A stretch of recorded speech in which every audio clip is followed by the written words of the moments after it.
Right, got another batch of spraying to do today. I ain't painting, but there you go. It's necessary to keep it all preserved a bit. So we got a couple of the engine cowlings, various little panels for the heating duct in. Move through lots of the linkages and engine cradle components. Up there is the tiller, seat belt mounts. There's the control console, various other odds and sods. Yeah. Here's the false door, as I call it.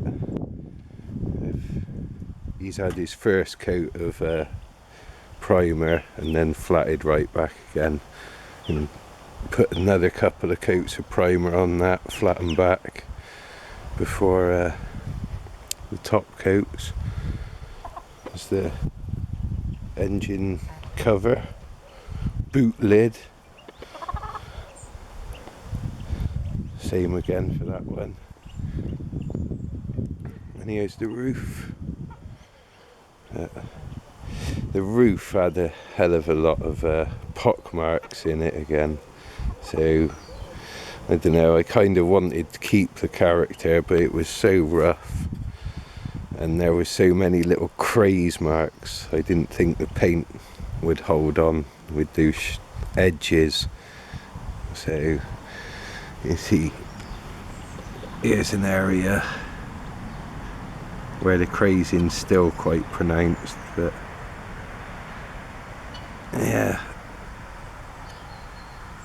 And the pock marks, you can see them there, but there's a hell of a lot of them anyway, so I thought I'd better do something about it.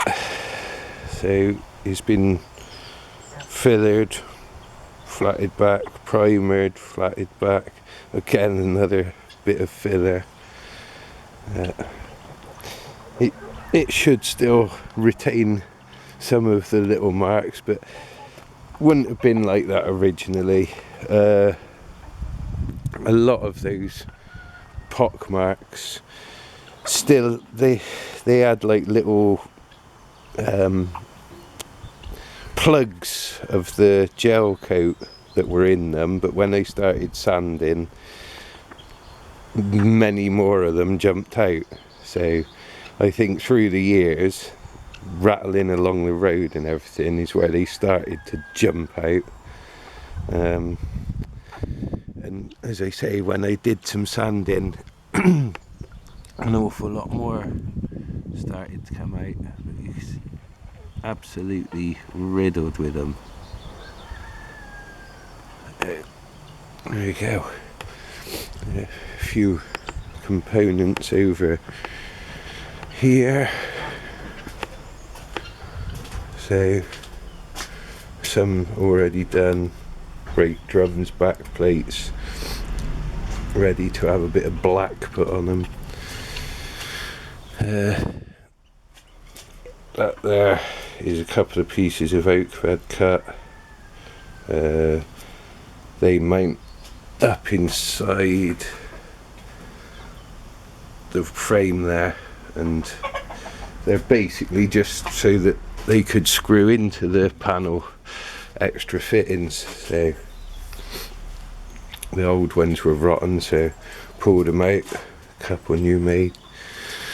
A friend of mine kindly made up those gaiters and stitched them for me.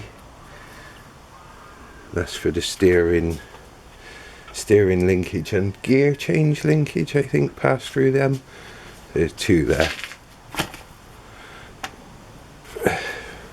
And yeah, there's a front panel and rear panel that have already had the treatment,